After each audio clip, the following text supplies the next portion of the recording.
अस्सलामुअलैकुम। Welcome to my channel दिलचस्प कहानियाँ। मोर अपडेट्स के लिए हमारे चैनल को सब्सक्राइब करें और नोटिफिकेशन आइकन प्रेस कर दें। तो चलिए कहानी शुरू करते हैं। इससे भी ज्यादा महफूज हम उस वक्त थे जब अपने मिशन पर इराक आए थे। मैंने तंजिया लहरी में कहा, लेकिन अंजाम क्या हुआ? आर्थर ने मुजरबाना अंदाज में पहलू बदला और अपनी शक्ति को जाने का इशारा किया। मैंने उसकी दुखती रग पर हाथ रख दिया था। देखो, अब जो भी सूरत हाल है उससे हमें मिलकर ही निकलना है। शैफ्री के जाने के बाद उसने कहा, मैंने कहा था कि मुझे इन बातों से कोई गरज नहीं, अपने मसाइल से तुम खुद निपटोगे। मुझे तो सिर्फ इस बात की गर्ज है कि हाई कमान मेरे लिए क्या हदायत जारी कर दिया। मैं उन्हें मुतला कर दूंगा, लेकिन उसके लिए मुझे घर जाना होगा। यहाँ तो ऐसा कोई निजाम नहीं है। इसी दौरान तुम मरहम पट्टी करा दो। मेरे जख्म मंदे मिल हो चुके हैं मिस्टर आर्थर। अगर ऐसा ना होता तो हमें डिस्चार्ज करने का फैसला ना किया जाता। काठमांडू के बारे में तो मैं कुछ नहीं कह सकता, लेकिन मुझे अब मजीद बैंडेज की जरूरत नहीं महसूस होती। हाँ, एक मसला जरूर हो गया है। मैंने सोच में डूबने की अदाकारी करते हुए कहा, तशद्दुद के दौरान मेरे सर पर चोट आई थी। उसके बाद से किसी किसी वक्त मेरा सर चकराने लगता है। शायद मेरी यादाश्त भी मुतासर हो गई है। ओह, ये तो बहुत खतरनाक अलामत है। खास तौर पर एक फील्ड एजेंट को तो हर एतबार से फिट होना चाहिए। फील्ड एजेंट की जिंदगी कितनी होती है, मैंने तल्खी से मुस्कुरा कर कहा, और जिस कदर होती है उसका भी ज्यादा भरोसा नहीं होता। किसी भी लम्हे जिंदगी का चिराग गुल हो सकता है। आर्थर ने इंटरकॉम पर अपनी शैफ्री को तलब किया और एक पर्चे पर कुछ लिखकर उसकी तरफ बढ़ाया। शैफ्री ने पर्चे पर नजर डाली और इस बात में सारी लाकर बाहर निकल गई। मैंने तुम लोगों के लिए रेडीमेड लिबास मंगवाया है, आर्थर ने कहा। कपड़े आने तक तुम दोनों अपने हुलियों में थोड़ी बहुत तब्दीली कर लो, ताकि एक नजर में तुम्हें शिनाख्त न किया जा सके। आर्थर हमें मुले का कैबिन में ले गया, जहां हल्के बुल्के मेकअप के लिए जरूरी सामान मौजूद था। बैरे और टर्मेंडो ने 15 मिनट के अंदर अंदर अपना काम मुकम्मल कर लिया। अब हमें आसानी से शिनाख्त नहीं किया जा सकता था। आधे घंटे बाद हमारे लिए रेडीमेड लिबास और जूते वगैरह भी आ गए और हम कपड़े तब्दील करके चलने के लिए तैयार हो गए। अंदेशा ये है कि इस बसरे की सड़कों पर तुम लोगों की तलाश में जगह जगह चेकिंग हो रही होगी, आर्थर ने कहा। इसलिए मैंने फैसला किया है कि तुम्हारे लिए बंदरगाही के इलाके में वाक़ई एक नजदीकी होटल में कमरे बुक करा दूं, ताकि चेकिंग खत्म होने तक तुम दोनों वहां वक्त गुजार सको। हमारी तलाश जरूर होगी आर्थर, लेकिन सबसे पहले उन्होंने बसरा से बाहर जाने वाले तमाम रास्तों की नाकाबंदी की होगी। बसरे में तो हजारों की तादाद में गैर मुल्की होंगे। वो किस किस को रोक कर चेक करेंगे। इत्मीनान कर लेने में क्या हर्ज है। अगर बाद में बसरे की सड़कें महफूज हुई तो मैं तुम लोगों को होटल से अपने घर मुंतकिल कर दूंगा। मैं तुमसे इत्तफाक नहीं करता मिस्टर आर्थर। मुमकिन अब तक तमाम होटलों को हदायत जारी की जा चुकी हो कि हर नए क्याम करने वाले को चेक कर लिया जाए। ये मुश्किल तो है, आर्थर ने तशवीश से कहा, और ये भी मुश्किल है कि मैं तुम्हें अपनी गाड़ी में ले जाऊं। अगर चेकिंग होगी तो तुम्हारे साथ मैं भी जाऊंगा। इसका ये हाल है कि तुम अपनी गाड़ी से जाओ, हम दोनों अलग अलग टैक्सियों से आते हैं। हमारे उलिये इस हद तक तो तब्दील हो चुके हैं कि हमें आसानी से नहीं पहचाना जा सकेगा। कपड़ों से भी हम मशकूक नजर नहीं आते। बस लाकर हैं तो करेंसी का, जो हमारे पास बिल्कुल भी नहीं है। आर्थर ने उसी वक्त कैशियर को बुलाकर खासी मिकदार में मुकामी करेंसी हमारे हवाले कर दी और हम तीनों आगे पीछे वहां से रवाना हो गए।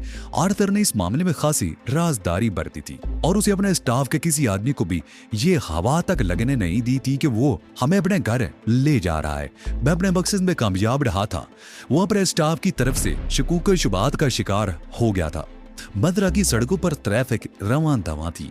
रातों को यहाँ ब्लैकआउट हुआ करता था, मगर दिन के वक्त ही मालूम नहीं होता था कि इराकी कौम हालत जंग से गुजर रही है, और जंग भी कैसी, क्योंकि रिश्ता कई साल से जारी थी और जिसके खत्म होने के बजाय किसी किस्म के इम्कानात नजर नहीं आते थे। मैंने एक टैक्सी रोकी और ड्राइवर को उस इलाके का नाम बताकर टैक्सी में बैठ गया जहाँ आर्थर की रिहाइश थी। आर्थर सबसे पहले रवाना हुआ था। मुझे उसकी रवानगी के कोई 15 मिनट बाद टैक्सी मिली थी। मैं भी रास्ते ही में था कि फिजाई हमले के सायरन बजने लगे और टैक्सी ड्राइवर ने टैक्सी सड़क के किनारे लगाकर रोक दी। ट्रैफिक का बहता हुआ सैलाब दफतन थम गया था और लोगों ने गाड़ियों से निकलकर या तो पनाहगाहों का रुख किया था या महफूज पोजीशन इख्तियार कर ली थी। बसरे के आसमान पर त्यारा शिकन तोपों के गोलों के धुएं की लकीरें खींच गई थी और फिजा धमाकों से मुर्तश होने लगी थी। मुझे कोई त्यारा तो नजर नहीं आया, ताम ये इम्कान था कि इराकी त्यारों ने ईरानी त्यारों को बसरे की फिजाई हदूद से बाहर ही रोक लिया हो। 15 मिनट तक धमाकों की गूंज से फिजा लरजती रही फिर 11 शिगन तोपें खामोश हो गईं और बदरे की फिजा मुहीब सन्नाटे की लपेट में आ गई। उसके कोई 5 मिनट बाद खतरा टल जाने के सायरन बजे और सड़कों पर फिर से रौनक नजर आने लगी। मेरा रुका हुआ सफर फिर से जारी हो गया। जिस वक्त मैं आर्थर के मुख्तसर से बगले में दाखिल हुआ, टारमंडू उससे कबल ही वहां पहुंच चुका था। आर्थर मुझे ड्राइंग रूम में ले गया जहां टारमंडू पहले से मौजूद था।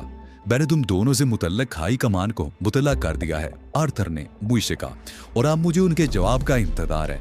आर्थर के हाथ में एक पेंसिल थी और मेज पर एक पैड पड़ा नजर आ रहा था। ड्राइंग रूम के गोशे में एक रेडियो भी रखा हुआ था। मैंने अंदाजा लगाया कि आर्थर को तल अबीब से पैगाम रेडियो पर ही मौसूल होता। उससे आखिर मैं कोई अंदाजा लगाने से कासिर था। ताम जो कुछ भी था जल्दी सामने आने वाला था। तुम यहाँ खैरियत से पहुंच गए? मैंने टारमंडू से कहा, मेरा मतलब है रास्ते में किसी किस्म की चेकिंग से तो वासा नहीं पड़ा। नहीं, टारमंडू ने जवाब दिया, मेरी टैक्सी को तो कहीं भी चेक नहीं किया गया और तुम? उसने सवालिया नजरों से मुझे देखा। मैंने तो पहले ही कह दिया था कि हमें बसरा की सड़कों पर हरगिज़ नहीं तलाश किया जाएगा। तुम्हारा अंदाजा दुरुस्त निकला, आर्थर ने धीरे से कहा। मुझे भी कहीं कोई गैर मामूली सरगर्मी नहीं दिखाई दी। अब मैं खुद को किसी हद तक महफूज तसव्वुर करता हूँ। मैंने कहा, तलाबीम से हदायत मौसूल हो जाएं तो फिर हम यकसोई के साथ अपने आइंदा लाए अमल पर गौर कर सकेंगे। पैगाम मौसूल होने में ज्यादा देर नहीं लगी। रेडियो सेट से अजीब किस्म की आवाजें उभरी थी और आर्थर की पेंसिल तेजी से कागज पर दौड़ने लगी। पैगाम गालिबन मोरिस कोड में था और इंतहाई मुख्तसर था। इतना मुख्तसर कि मैं 3 हरफी था। उन्हें वापस भेज दो, इसके अलावा कोई और हदायत नहीं दी गई। आर्थर ने पैड पर लिखे पैगाम को घूरते हुए कहा, इसका मतलब है कि अब सब कुछ मुझे ही तय करना होगा। मैंने एक तवील सांस ली। हाँ, सब कुछ तुम ही तय करोगे, मगर उससे कबल मैं नहाना चाहता हूँ। नहाए हुए एक अरसा हो गया। आर्थर बदीद था कि नहाने से कबल मेरा तिब्बी मुआयना जरूरी है, मगर मैंने उसकी एक नहीं सुनी। सुन भी कैसे सकता था? डॉक्टर का सामना करने की तैयारी तो मुझे बाथरूम में ही करनी थी। आखिरकार आर्थर को शिकस्त तस्लीम करनी पड़ी और चंद ही लम्हों बाद मैं बाथरूम में था। ना अगर निकला तो डॉक्टर को मौजूद पाया। वो एक अमरीकी यहूदी था, मगर उसने यहाँ खुद को ईसाई जाहिर कर रखा था और दरबरदा आर्थर दूसरे लफ्जों में इसराइल के लिए काम कर रहा था। उसने मुझे खुशमगीन नजरों से घूरा। आपके बारे में जो तफसीलात मुझे मिस्टर आर्थर की ज़बानी मालूम हुई हैं, उनके पीछे नजर नहाना आपके लिए सख्त मुज़र था। उसने कहा, मैं रिस्क पर ना आया हूँ डॉक्टर। मैंने जवाब दिया, मेरे ख्याल में मेरे जख्म इस हद तक मंदेबिल हो चुके हैं कि अब किसी किस्म का नुकसान पहुंचने का अंदेशा नहीं है। इस किस्म के फैसले आपको खुद नहीं करने चाहिए। उसने खुश्क लहजे में कहा, आपकी जिंदगी मुल्क और कौम की अमानत है। कपड़े उतारे। मैं खुद भी इस बात से वाकिफ हूँ डॉक्टर। मैंने कमीज उतारते हुए कहा, लीजिए, आप अपना इत्मीनान कर लीजिए।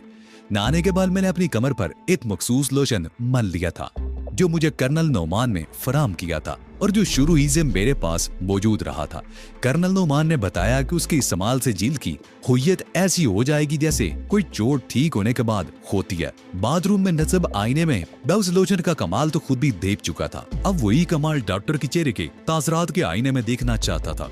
मेरी कमर की हालत देखकर डॉक्टर के चेहरे पर जो तासरात उभरे, उन्होंने मुझे उस शहरत अंगेज लोशन की तासीर का कायल कर दिया जिसने एक डॉक्टर को भी धोखा दे दिया था। ठीक है, डॉक्टर बुड़बुड़ाया, जख्म मंदेबिल हो चुके हैं, आप नहा सकते हैं, मगर आप पर बड़ी बेदर्दी से तशद्दुद किया गया है। तशद्दुद कभी रहम दिली से नहीं किया जाता। मैंने मुस्कुराते हुए कहा, फिर भी कुछ तो ख्याल करना चाहिए। आदमी और जानवर में कुछ तो फर्क होना चाहिए। ये इराकी तो बिल्कुल दरिंदे हैं। हम तो अपने शिकार के साथ इससे भी ज्यादा बुरा सलूक करते हैं। उन्होंने तो फिर भी बड़ी इंसानियत का मुजाहरा किया है। बैरे का और डॉक्टर का मुंह हैरत से खुल गया। ये आप क्या कह रहे हैं? कहीं आपकी ब्रेन वॉशिंग तो नहीं कर दी गई? डॉक्टर ने कहा। ये हकीकत है डॉक्टर, टारमंडू ने कहा। उन्होंने तो सिर्फ हमारी खाले ही उधेड़ने की कोशिश की है। जिसे तशद्दुद कहा जाता है वो तो हम पर किया ही नहीं गया। अनफिट, कती अनफिट, डॉक्टर ने कतियत से कहा। इन दोनों की ब्रेन वॉशिंग कर दी गई है। अब ये दोनों खतरनाक भी हो गए हैं। इन्हें किसी भी मुहिम में इस्तेमाल नहीं किया जा सकता। इस हद तक तो मैं भी इन दोनों से मुत्तफिक हूँ, आर्थर ने कहा। और मुझे इस पर भी हैरत है कि इराकियों ने इतनी शराफत का मुजाहरा क्यों किया। उनसे ऐसी तवक्को तो नहीं थी, वो तो दरिंदे हैं। क्या तुम भी इराकियों की कैद में रह चुकी हो? डॉक्टर ने थूक निगल कर कहा। क्या मतलब? आर्थर ने डॉक्टर को घूरा। तुम भी इराकियों की तरफदारी कर रहे हो, लगता है तुम्हारी ब्रेन वॉशिंग भी की गई है। क्या फजूलियात बक रहे हो? आर्थर ने नाखुशगवार लहजे में कहा। अपने काम से काम रखो, गैर मुतल्लक बातों में क्यों पड़ रहे हो? तुम्हें क्या मालूम तशद्दुद किस चिड़िया का नाम है। अपनी इस बेइज्जती पर डॉक्टर ने बहुत बुरा सा मुंह बनाया, मगर मजीद कुछ कहे बगैर उसने चंद दवाइयों के नाम लिखे और उसका अर्थ की तरफ बढ़ाते हुए बोला, ये दवाएं बाजार से मंगवा लेना, मैंने इस्तेमाल का तरीका लिख दिया है। डॉक्टर अपना बैग उठाकर वापस जाने की तैयारी कर ही रहा था कि मैंने उसे टोक दिया। तशद्दुद के दौरान मेरे सर पर भी चोट आई थी डॉक्टर साहब। वो वापस जाते जाते रुक गया। सर पर चोट आना तशवीशनाक बात है, उसने कहा। तुम क्या महसूस करते हो? मुझे यूं महसूस होता है जैसे मेरी यादाश्त मुतासिर हुई हो। कोई बात याद करने के लिए ज़हन पर जोर देता हूं तो सर में दर्द महसूस होने लगता है। उसने 2000 मजीद सवालात किए, सर का सरसरी मुआयना किया और एनसीफा बोल टैबलेट लिख कर चला गया। उस बेचारे को क्या मालूम था कि सर में चोट आना तो कुजा मुझ पर तो तशद्दुद तक नहीं किया गया था। आर्थर के बंगले पर सिर्फ एक मुलाजिम था जिसने हमारे लिए खाने का बंदोबस्त किया। उसके मुतल्लक आर्थर ने बताया कि वो भी मोसाद से ही मुतल्लक है। फिलहाल तो तुम दोनों इसी बंगले तक महदूद रहो। खाने के दौरान आर्थर ने कहा, तुम्हारा बाहर निकलना खतरनाक साबित हो सकता है, लेकिन हम कब तक गोशा नशीन रहेंगे मिस्टर आर्थर? मैंने कहा, गोशा नशीनी हमारे मसले का हल तो नहीं है, ये वक्ती बात है। मैं तुम्हारे कागजात बनवाने की कोशिश करता हूँ ताकि तुम महफूज तरीके से इराक से बाहर निकल सको। उसके लिए भी तो हमें अपने हुलिये तब्दील तो करने ही पड़ेंगे। हुलियों की तब्दीली लाजमी है। बेकअप का सामान यहाँ भी मौजूद है। आज रात तक किसी भी वक्त अपने हुलिये तब्दील कर लो ताकि कल सुबह तुम्हारी तस्वीरें खींची जाएं और कल ही से मैं तुम दोनों के लिए कागजात हासिल करने की कोशिश शुरू कर दूं। उसी रात सोने से कबल हम दोनों ने अपने हुलिये तब्दील कर लिए थे। प्रोग्राम के मुताबिक सुबह आर्थर को हमारे कागजात बनवाने का काम शुरू करना था, मगर वो सुबह कभी नहीं आई। दोपहर के खाने के बाद रात का खाना भी हमने एक साथ ही खाया। खाने के दौरान मुख्तलिफ मौज़ूआत पर गुफ्तगू होती रही। अब गारमंडू ने भी गुफ्तगू में हिस्सा लेना शुरू कर दिया था। आर्थर के अंदाज में वो सख्ती बरकरार नहीं रह गई थी जिसका मुजाहरा उसने हमसे मिलते ही किया था। खाने के बाद हम तीनों अफराद बेतुकल्फाना अंदाज में बड़ी देर तक बातें करते रहे। आर्थर इस बात की वजह से बहुत फिक्रमंद था कि उसके आदमियों में कोई काली भीड़ भी मौजूद है। वो बार बार इस सज़म का इजहार कर रहा था कि वो जो कोई भी है आर्थर की नजरों से ज्यादा अरसे बचा नहीं रह सकेगा। टारमंडू भी यही समझ रहा था कि हमारी मुखबरी हुई थी। सिर्फ मैं इस हकीकत से वाकिफ था कि किसी मुखबर का कोई वजूद नहीं है। असल बात तो ये थी कि आर्थर खुद ही आर्मी इंटेलिजेंस वालों की नजर में आ गया था। हमारी ये निशिस्त रात 12 बजे के बाद इख्तिताम पजीर हुई और हम दोनों सोने के लिए बलाई मंजिल पर वाक़े ख्वाबगाह में चले गए। मगर आर्थर की ख्वाबगाह निचली मंजिल पर थी, जबकि उसका मुलाजिम कंपाउंड में वाक़े सर्वेंट क्वार्टर में रिहायश पजीर था। सोने से कबल हम दोनों ने मेकअप करके अपने हुलिये काफी हद तक तब्दील कर लिए थे। ये आर्जी मेकअप था, मगर काफी अरसे बरकरार रह सकता था। तारमंडू तो खैर मेकअप में था, मगर मुझे दूरे मेकअप के अजाब से गुजरना पड़ रहा था। असल चेहरे पर नॉर्मन शैलूफ का मास्क था और उस मास्क पर अपनी इस आर्री हैसियत का प्लास्टिक मेकअप था। बेकाबू वगैरह से फारिग होने के बाद जब हम सोने के लिए लेटे तो रात के 1:30 बज चुके थे।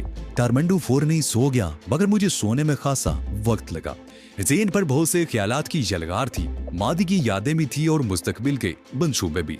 मुस्तकबिल जो हमेशा बेयकीनी की धुंध में पोशीदा होता है, किसी को मालूम नहीं होता कि उस धुंध के अकब से क्या बरामद होगा। मुझे ये मालूम नहीं हो सका कि ख्यालात की जलगार के दौरान कब नींद की कोई नन्ही सी किरण फूटी थी और कब उसने मुझे अपनी मेहरबान आगोश में ले लिया था। बस इतना मालूम है कि मैं सोचते सोचते सो गया था और दोबारा मेरी आंख खुली तो मुझे बेचैनी के एहसास ने घेर रखा था। यकीनन कोई गैर मामूली बात थी जिसने सोते भी मेरे आसाब को झुंझोड़ कर रख दिया था। एक लम्हे के शायद 1000वें हिस्से के अंदर अंदर मेरी नींद काफूर होगी और आवाज पूरी तरह काम करने लगे। किसी भी गैर मामूली सूरती हाल से 2-4 होने पर मेरे साथ यही होता है। मैंने सबसे पहले नजरें घुमाकर कमरे का जायजा लिया। 0 पावर के नीले बल्ब की मदम रोशनी में तारमंडू अपने बेड पर बेसुध पड़ा सो रहा था। कमरे का दरवाजा बंद था, अलमारियां बंद थी, एयर कंडीशनर की खनक सरसराहट मामूल के मुताबिक थी। खिड़कियों पर पड़े हुए पर्दे होले होले हिल रहे थे। दीवार की घड़ी 3 बजने का ऐलान कर रही थी। एक ही न मैंने पूरे कमरे का जायजा मैं ले चुका था। सब कुछ हस्बे मामूल था, कहीं किसी गड़बड़ के आसार नहीं थे। लेकिन सवाल ये था कि मेरी छठी इस मुसलसल किसी खतरे का ऐलान क्यों कर रही थी। मैंने अज़र 9 कमरे का जायजा लिया, मगर कोई एक बात भी खिलाफ मामूल तलाश ना कर सका। आखिर मैं बेड पर उठकर बैठ गया। मैं ये मानने के लिए तैयार नहीं था कि मेरी छटीज ने मुझे धोखा दिया है। इससे कबल भी 12 मेरी छटीज ने मुझे अंधे के खतरा से खबरदार किया था और माजी के रिकॉर्ड के पीछे नजर लफ्ज पर इतमाद करने के लिए मजबूर था। मुझे यूं महसूस हो रहा था जैसे कोई कमरे के अंदर मौजूद है या जैसे कोई मुझे देख रहा है, मगर बज़ाहिर कमरे में मेरे और टारमंडू के अलावा और कोई नहीं था। और अगर कोई था तो बेड के नीचे हो सकता था या बाथरूम के अंदर। बाहर सड़क पर सन्नाटा छाया हुआ था। दूर कहीं से भारी असला चलने की दमक सुनाई दे रही थी।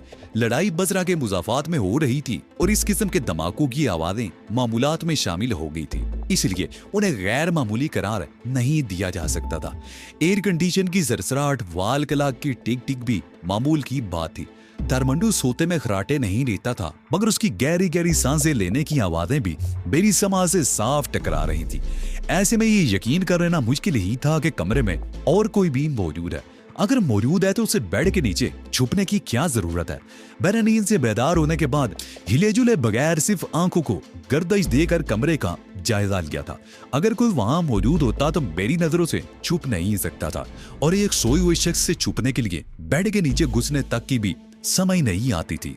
फिर मुझे ये भी अच्छी तरह याद था कि सोने से कबल मैंने खुद अंदर से दरवाजे की कुंडी लगाई थी, खिड़कियां भी अंदर से बंद थी। ऐसे में किसी के कमरे में दाखिल होने का सवाल ही पैदा नहीं होता था। उसके लिए जरूरी था कि अंदर से कोई चुटकी खोली जाती। वाह सूरत ये थी कि मेरे सोने के बाद टारमंडू ने कोई चुटकी खोल दी हो, और ये बात भी खासी काबिल फहम थी। वो तो तकरीबन फौरन ही सो गया था और मुझे सोए हुए 1 घंटा भी नहीं हुआ था। इतने कम वक्फे में किसी सोए हुए शख्स का उठना मुश्किल ही होता है। मैं बेड से उतर आया। बेचैनी की जिस एहसास से मैं गुजर रहा था उसके पीछे नजर सोना मेरे लिए मुमकिन नहीं रहा था। दोबारा सोने से कबल पूरी तरह मुतमईन होना जरूरी था। मैंने सबसे पहले दीवार गिर अलमारी खोल कर देखी, फिर बेड के नीचे झांक कर देखा। दोनों जगह कोई नहीं था। मैं खुद को अहमक महसूस करने लगा। मैं एक बंद कमरे के अंदर किसी को तलाश करने की कोशिश कर रहा था जहां किसी का दाखिल होना मुमकिन ही नहीं था। मगर मैं अपनी इस हिस्स का क्या करता जो बदस्तूर मुझे खतरे के सिग्नल दिए चली जा रही थी। अचानक मुझे ख्याल आया कि खतरे की नोयत मुख्तलिफ भी तो हो सकती है। मसलन ये कि कोई बोलक किस्म का कीड़ा मकोड़ा, सांप या बिच्छू कमरे में घुस आया हो। इस ख्याल से कदरे इत्मीनान महसूस हुआ, मगर मुकम्मल इत्मीनान करना जरूरी था। अभी तक मैंने बाथरूम चेक नहीं किया था। मुझे तवक्को थी कि वहां भी कोई नहीं होगा और बाथरूम का दरवाजा खोलने पर मेरे अंदाजे की तस्दीक होगी। टारमंडू अभी तक बेखबर सो रहा था। मैंने बड़ी खामोशी के साथ कमरे की तलाशी ले ली थी और वक्त गुजरने के साथ साथ मेरी विजन में इजाफा होता चला जा रहा था। खतरे की कोई अलामत नजर नहीं आ रही थी। मैंने हर मुमकिन बारीक बीदी से कमरे की तलाशी ले ली, मगर कोई मुस्बत नतीजा हासिल करने में नाकाम रहा। कमरे में कुछ होता तो मिलता, वहां तो कुछ भी नहीं था, लेकिन उसके बावजूद कोई खतरा जरूर था। आज सिर्फ 2 इम्कानात बाकी रह गए थे। खतरा या तो दरवाजे की सिम से था या फिर खिड़कियों की तरफ से। खिड़की के इम्कानात ज्यादा थे। वजह यह थी कि खिड़की बैरूनी रुख पर खुलती थी, और अगर कोई इस कमरे में घुसने की कोशिश करता तो उसके लिए आसान रास्ता खिड़की वाला होता, जहां किसी किस्म की मुजामत के इम्कानात बहुत कम थे। बंगले के अंदर घुसना तो शायद मुमकिन ही ना था। मैंने पहले खिड़की को आजमाने का फैसला किया, मगर खिड़की खोलने के लिए कमरे की लाइट बुझाना जरूरी था। बसरा इन दिनों ब्लैकआउट की जद में था। 0 पावर का बल्ब बुझते ही कमरे में खूब अंधेरा हो गया। मैं अंधेरे में खिड़की की तरफ बढ़ा और खिड़की के नजदीक पहुंचकर पर्दा सिरका दिया। बाहर की फिजा तारीक नहीं थी। कमरी महीने का 3रा हफ्ता चल रहा था और चांद की रोशनी में सामने के रूम में बने हुए बंगले धुंध में डूबे हुए से महसूस हो रहे थे।